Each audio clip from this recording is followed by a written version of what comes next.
कि जब आपको पता था कि पहले भी 2-3 शादियां हो चुकी है, फिर आपने शादी क्यों की?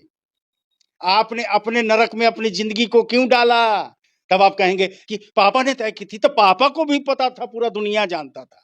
देखिए, ये दोनों बाप बेटी मिलके क्या खेल खेल रही हैं। अरे सर, आप अपनी बेटी से नहीं पूछे थे? छटपटा रही थी मछली के जैसा पवन सिंह से शादी करने के लिए, और आपकी बेटी ने पवन सिंह रिजेक्ट किए थे। समझ रहे हैं? बोलती थी कि हमको मन नहीं लगता है, रात को सोने के लिए 4-5 नींद के दवा खाना पड़ता है, तब जाके नींद आता था। हम बहुत मेंटली हेल्थ से गुजरे हैं। आप अपनी बेटी से सवाल कीजिए ना। अक्षरा सिंह जैसा गिरा हुआ हरकत नहीं की थी ज्योति सिंह।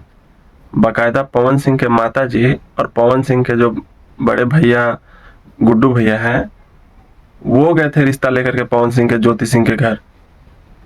समझ रहे हैं?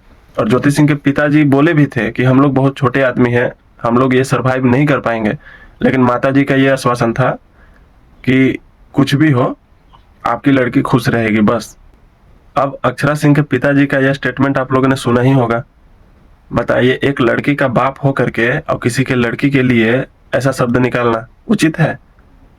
दूसरा चीज ये, अपने आप को ज्योति सिंह के पिताजी से कंपेयर कर रहे हैं। कंपेयर का एक तरह से उनको बहुत छोटा मान रहे हैं।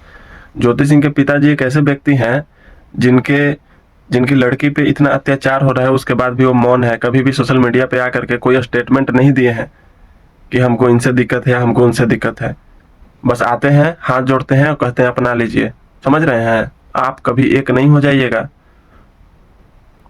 आप लोग प्रोग्राम कीजिए दोनों बाप बेटी मिलके, और अपना ज्ञान का जो पिटारा है वो अपने पास रखिए।